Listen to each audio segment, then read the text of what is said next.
Hey, good morning. It's great to be here. And this is my third time. I think last time I brought a big truck with me. Do you remember that? Yeah, I didn't bring it this time. Is that okay? So you just got me this time. It's great to be back for a third time because normally I only ever go back to a place for a second time. The second time is to apologize for what I did the first time. So it's great that you invited me back. Thank you for that. Hey, I believe you had my pastor here a few weeks ago. Matt Summerfield? Yeah, from Zeo Church. Did he behave? No. Can you tell me later what he did? Yeah. And look, I never spoil a good story with the truth. All right? Okay. Shouldn't really said that in church, should I? No. But it's great. It's great to be with you. And last time I was here, I spoke. My talk was titled "Never Tired of Doing Good," and you haven't, because you carried on supporting the children that you support in Kenya. And I just want to run through a few slides just to update you. Before I go on to my talk, I just want to update you about some of the things that you're doing. So we'll just kind of go through these slides fairly quickly. There you go. Thank you for your changing the lives of 54 children, which is fantastic. 54 children living in abject poverty are being helped just because of Redeemer King. There they are. Aren't they beautiful? They're just gorgeous. And all of the children you support are in Kenya. They're all in one community in Kenya, which is just wonderful. I think I told you last time it was called Knuckles, is the name of the area where they are. Now, you will know about, how many of you do sponsor a child here? Oh, look at all those hands, fantastic. You'll know about your child, won't you? You'll know your child's name. You'll have written to your child, won't you? Yeah, you will. You may have even sent gifts to your child. You'll be praying for your child regularly, won't you? Yeah, you may well be. But what you don't know is what we're doing collectively. So collectively, you're supporting 31 girls and 23 boys. It is so important that we look after girls. In many of the countries where we work, if we ask the family who they would like to go into the project, it would invariably just be the boys. Because that's where they see their future. But there's a Ghanaian philosopher who said that if you educate a man, you educate one person. If you educate a girl, you educate the world. And men, I'm sorry, but it's true. You know, most of the rubbish that goes on on this planet is men-centered. It just kind of is. And it's important that we redress that balance and really focus on girls. That's why it's important that when we sponsor kids, we don't leave it to our wife to write the letters. We don't leave it to our wife to pray. Maybe even some of the blokes here today might say, you know what, I'm going to be that father figure that's necessary. But it's important, so well done. You're redressing the balance. We try to make certain that at least 50% of the children that we work with are girls. Let's have a look at this. In Kenya, where these kids live, it's mainly mud huts and tin roofs. That's actually quite a good mud hut that you're seeing there. But often these will be mud huts there'll be bits of wood and they'll just be put them together with mud, and every now and again they'll have to replace that mud. Often the floors, they use dung, cow dung, because apparently dung repels mice, and it also repels snakes. So that, you know, ew. Would you like any of you here got a poo floor in your house? No? No, nobody. Right, okay. So let's carry on and look and see what else you're doing here. There have been 296 letters exchanged in the last year, 190 from the children and 106 sent by sponsors. That is one of the highest percentages I've ever seen in any church. So seriously, give yourself a round of applause, because your letters are gold dust to these kids. You might not think much of them, but they treasure them. If you go to a child's home, they'll bring out all the letters that have ever been written to them, and they read them and reread them. You know, we get stuff through our post, don't we? And most of the stuff comes straight in the bin. Is that right? Stuff that comes through post. But when a letter from your sponsored child comes through, you want to read it, don't you? It's important. And there's the same for them. So thank you for that. Well done. Now then, since we started working with you a few years back, the children that you support have spent a minimum of 23,000 hours in their church-based project. Think of the difference that's making to these children. And that's a minimum. That's worked out on an average of 4 hours a week. And most of the projects that we work with will probably do 6, 8, even more. They may meet during the week as well. So that's an absolute minimum number of hours. You've provided a minimum of 5,700 nutritious meals for these children. These are children who struggle to have the food that we've had. How many of you had breakfast this morning? How many of you are going to have lunch? How many of you are going to have tea? Or do you have tea in the evening? Or dinner? Whatever you had. I never know. You have dinner, ladies, don't you? Yeah. So that's got to be dinner. Yeah? No, dinner's at afternoon and then tea at night. Yeah, so I'm with you. Dinner's at lunchtime. Yeah, that's right. And then just say, it's okay. Look, I'm a northerner, so that's what I say. Okay, all right. Is it scone or scone? Okay, enough. Oh, it's gonna get dangerous here. Scone. Mate, I'm from Liverpool, right? And we have a derogatory term, a semi-derogatory term for people. We call them sconehead, right? You can't say sconehead. It just doesn't work. So it's scone, okay? Anyway, probably over 6,000 nutritious meals, 131 medical checkups, a minimum of that, and 71 Bibles. Well done. It's fantastic. But look at this. Here we go. In the last year, Redeemer King Church has provided, to support these children, over £24,000. That is and yeah, that is worthy. Because I know if I said to Carl, I've got this great idea, Carl, why don't you give us £15,000 from the church? From the church? Really? Do you think he'd be able to? He'd think I was nuts. But actually, this has come from the church because you're the church, aren't you? Because you and I actually go to the same church. You do know that, don't you? There's only one church. This is the congregation here. There's only one church, and that's what you've done. You know, when Carl's doing the annual report, there's no reason at all why he can't put that figure below the line and say, Redeemer King have given £24,192 to mission. Isn't that great? So well done. And that includes 40 additional gifts. So that's 40 of you. Well, it may not be 40 of you, but 40 gifts have been given to these children. So I just want to say a real big thank you from the children and from Compassion for the support you've given us. So thank you so much. There's one final slide. I'm hoping. There you go. A big thank you. Now then, I've been speaking to Carl and the leadership here, and are you aware that we're considering a group of you going out to Kenya to see the children? Are you aware of that? Fantastic. And the dates we're talking about are the 13th to the 20th of April, so you better hurry up. No, next year. All right? So we've got just over a year to go. And I'm going to answer any questions that you've got, but I'm going to ask Jess and Chris to just come and join me if you don't mind. Do you all know Jess and Chris? Yeah? Well, Jess and Chris, last February, went out to Ghana. Any Ghanaians in the house?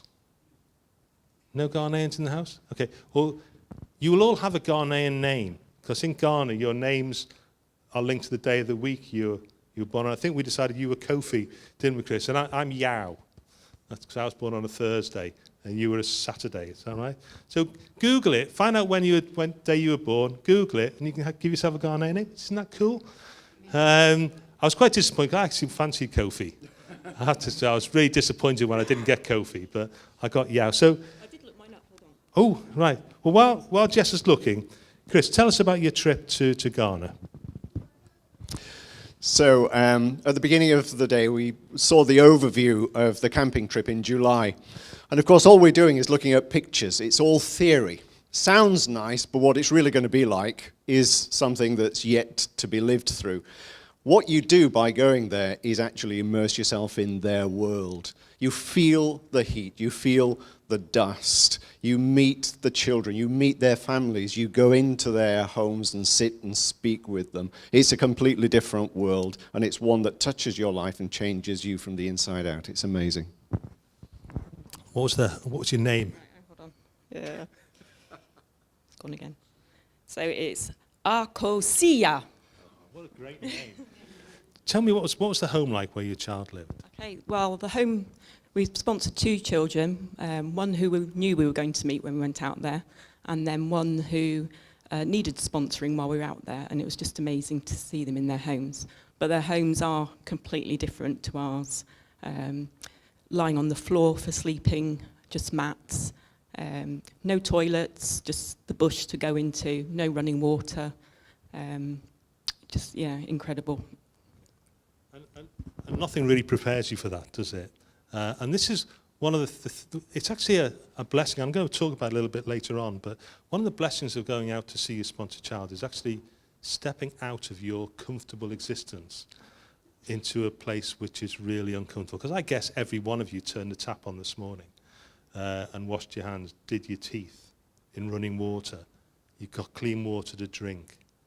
You know, I think everyone here, if they're ill, they can just go to the doctor. They just can.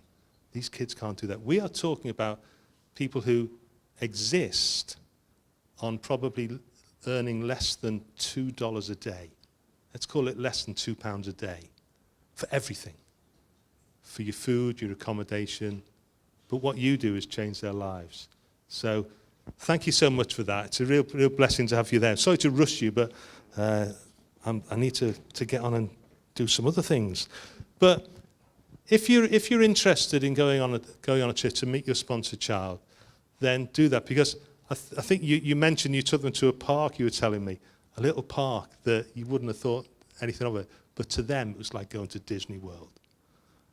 But you know, meeting you is so important. When they meet you, they are just thrilled. They treat you like royalty, don't they? And they thank you for all the things. Do you know the worst thing that happens to me is when they say, their parents say, John, thank you for the sacrifice. I go, really? Really? What sacrifice? Because if I'm honest, I don't notice it that much. You know, it comes out of my plenty, not out of my lack. So, bless you. Thank you for all you're doing. I'm going to move on to my talk, if that's okay. And I'll try and whiz through this. Now then, have you ever heard people say things like, oh, this happened to a friend of mine? Yeah? You ever heard people say that? Or they say, oh, there's a ripple effect of this. You know, this happened and there's a ripple effect. Or they say things like, oh, the world is really shrinking. Which is really stupid because the world isn't actually shrinking. And it's actually growing in people. Have you all heard people saying that? Well, I don't know whether you've heard of a theory called 6 degrees of separation. Have any of you heard about this? The idea is that within 6 relationships or less, you are connected to everybody on the planet. All right? Does that make sense? Doesn't, does it? Doesn't make sense. So, okay, let's take an example. Let's take Donald Trump. Any of you related to Donald Trump? Not a chance. Not a chance. Okay, enough of that. We're not doing politics today. Anyway, speak to the person next to you and try and work out how many relationships you know that you've gone to the next one. How many steps before you get to Donald Trump? Give it a go.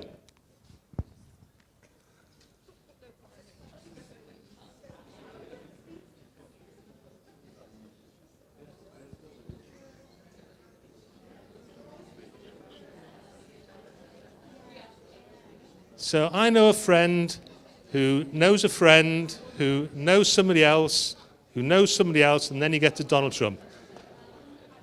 Anybody got there? Yeah? How many steps did you get? 4. 4 steps to Donald. Anyone beat 4? 2. Wow. Who do you know? You must. Oh my goodness. Are they all right? Are they okay? Oh, man. I can tell you every one of you here can do it in less than 6. I happen to know a guy. You can't be secret, wouldn't it? Yeah. Yeah, we'll have a chat later. Yeah, and we'll pray for them. I know a guy called Yemi Adedeji. You know, we both know a guy called Yemi Adedeji. He's a canon in the Church of England, but he's also a Pentecostal pastor as well. He's a very unusual guy, good friend of mine, travel a lot with him. He knows the Archbishop of Canterbury. So I know Yemi, who knows the Archbishop of Canterbury well. They speak, they meet regularly. The Archbishop of Canterbury knows Theresa May, our Prime Minister. You may have heard her. She's been in the news recently. And guess who she knows? Donald Trump. So that's 4 steps. And you all know me. So 5. So you can all get to Donald Trump. Isn't that amazing? That we've got those. And this one is. And we see this on the internet all the time.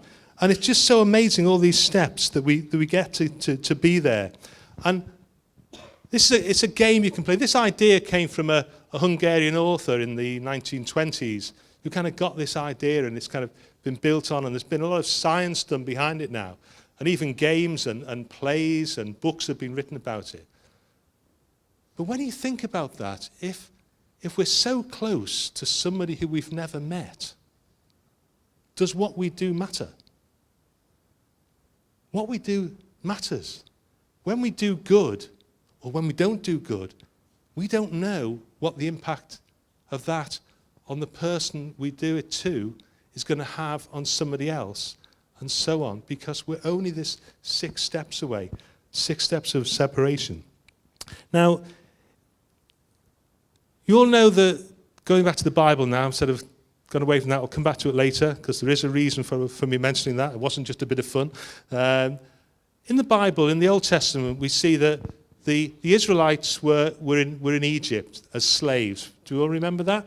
There were slaves in Egypt, and they came out of Egypt. And this is what God said to them in Deuteronomy 15:15. He said this: "Remember that you were slaves in Egypt.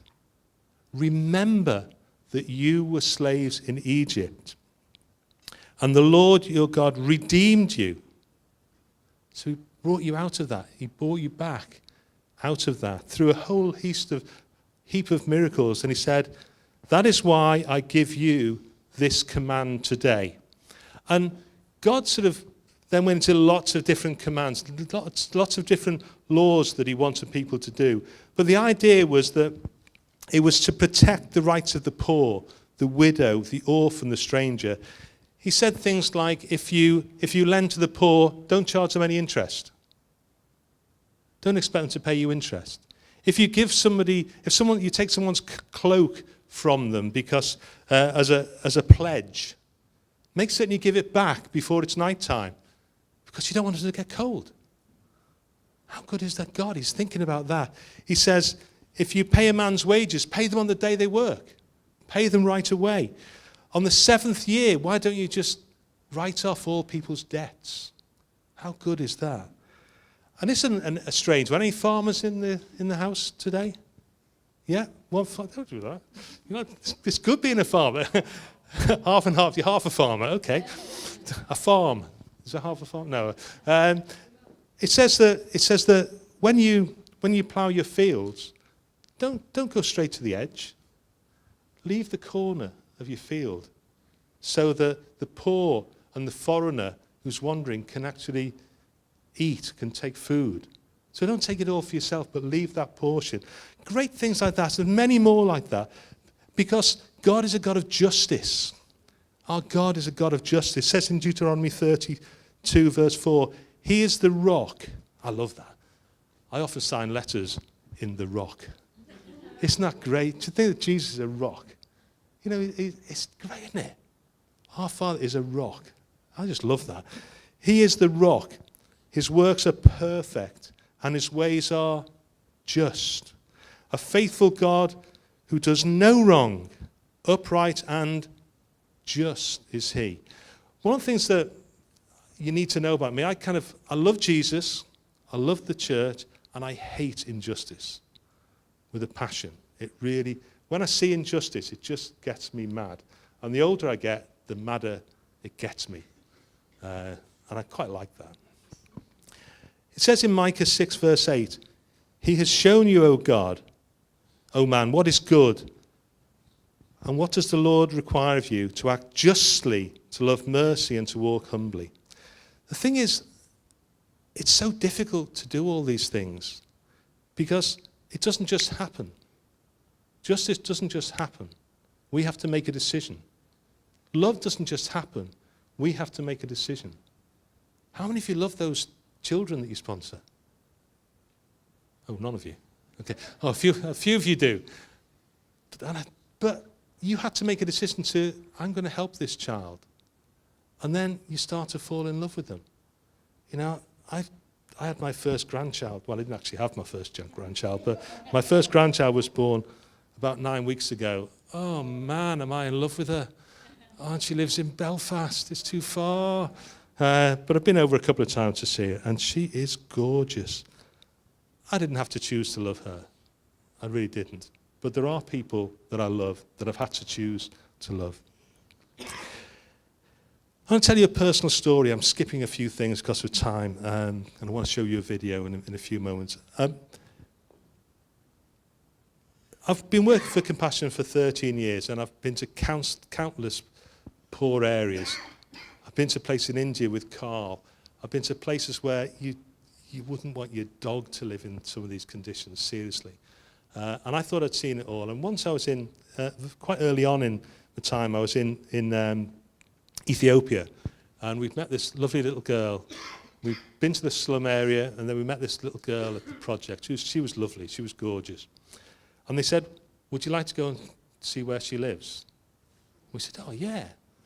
They said, well, you have to be ready because it's worse than the slum that you've visited. And it turns out her grandmother was a leper. So she lived in a leper colony, the whole family in this really dirty valley where they lived. And I met this grandmother, and God had already broken my heart for the poor. He just had. I just can't help it. It's just who I am now. And I thought he'd broken my heart enough. And when I saw this lady, and she was pretty disfigured through leprosy, her clothes were filthy. It just wasn't very nice. The conditions she was living in were awful. And what kind of came to my mind is that Jesus touched the leper. He didn't need to touch the leper. He could have just spoke. He did. He was speaking healing into them, but he chose to touch. And I just felt this urge to hug this lady, and I hugged her. And part of me was scared. Part of me, if I'm honest, was even a little bit repulsed at what I was doing. But I just hugged this lady in an embrace. And I can tell you, I have never in my life been hugged back the way she hugged me. It was as if I was giving her the most precious gift I could. And it just broke me again. I thought God had broken my heart enough. He broke it again that day. And he keeps breaking my heart. Because sometimes we just need to do these things. And we don't know the impact I'm having. I thought it was a bit of a hug for me. But actually I could tell that the transference that she was getting from this was amazing.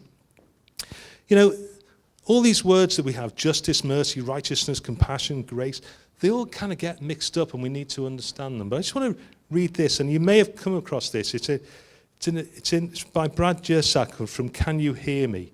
And it explains what the differences are between mercy and justice. And he says this, he says, mercy is like the ambulance at the bottom of the cliff, ready to help those who fall. Justice builds a fence at the top of the cliff to protect them from falling in the first place. Mercy wipes the tears from their eyes, and justice says, why are you crying? Mercy welcomes the hungry to gather around God's banqueting table. Justice addresses why some are under the table, aching for hunger, while others are sitting on top of the table, aching from gluttony. Mercy seeks and saves those lost in the darkness. And justice asks, why is it dark? Who's keeping it dark? Who is benefiting from this darkness? Is it I, Lord? Oof. And when you see this, you think, well, these are the kind of the ripple effects that we have. And I've got loads more, but because of time, I'm going to skip right along.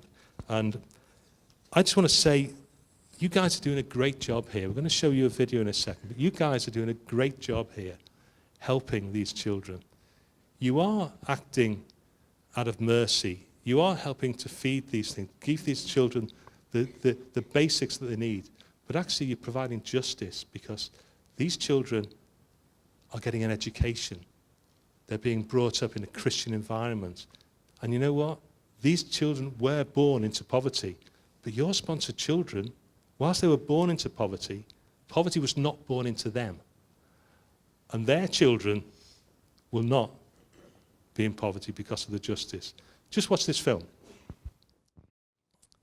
That's the power of what you do. That's the power of this small amount that you give, this 83 pence a day. That's the power of what you do. You bring in justice where there is no justice. You're bringing hope where there is no hope. And I just want to thank you for all that you're doing. And you know, some of you will have sponsored a child 3-4 years ago, some of you last year. And ask yourself now what you gave up. Ask yourself how worse off are you now because of the money you give away. And I've tried this. I used to be a banker before I did this job. And, you know, and my wife and I sponsored a couple of kids each, and this just carried on. And I work for a charity, but by the way, doesn't pay the same as banking.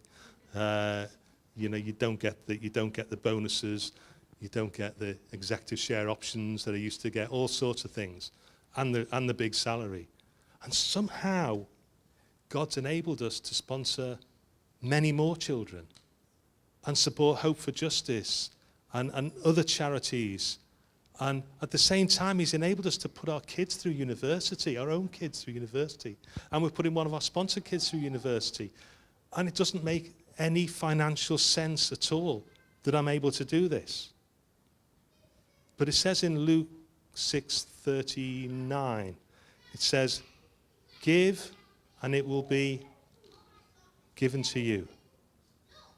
Pressed down, overflowing. Why? Because when you give, God wants to give back to you. Why? Because he wants you to continue giving. He wants you to be another giver. So maybe today you're thinking, you know what? Yeah, I did sponsor that child. I'm not really noticing that. Maybe today I could help another child. This little fella here, Ndungu. How many steps of separation are there between you and him? 6? Sorry? Yeah, you can. 6 degrees of separation between me and the person in America, so there's somewhere between me and him. There's somewhere 6 steps. I'd probably say me because my ethnicity, probably 1 or 2. Okay, 1 or 2 because of your ethnicity? Yeah. Maximum of 2 steps for everyone in this room. That 6 degrees of separation for Christians is nonsense. I talked about it before, we had fun with it, but it's nonsense because you know what? Do you know who knows him? Jesus. Who do you know? Jesus. So you know Jesus, and Jesus knows and loves him, and Jesus knows and loves you. So is what we do important? Too right. Every act we do is so important. Every act of justice is so important. Every act of love is so important.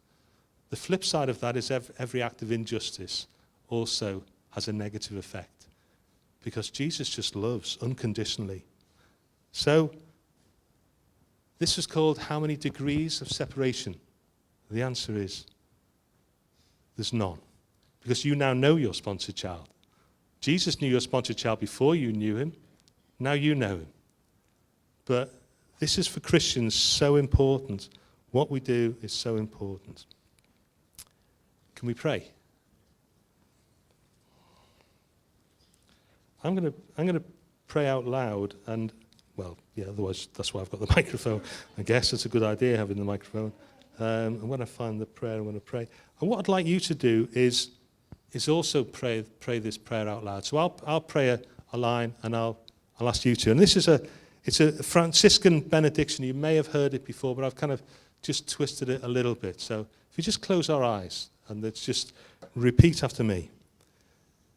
God bless me with discomfort at easy answers.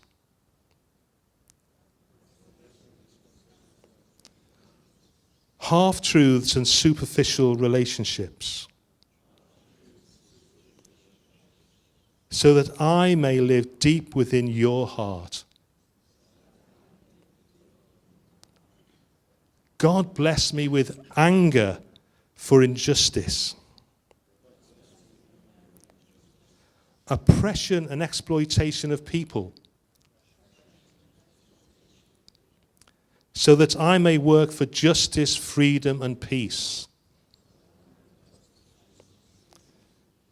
God bless me with tears to shed for those who suffer pain, rejection, hunger, and war, so that I may reach out my hand to comfort and to turn their pain to joy. And God bless me with enough foolishness to believe that I can make a difference in the world, so that I can do what others claim cannot be done. Bring justice and kindness to all our children and the poor. Amen.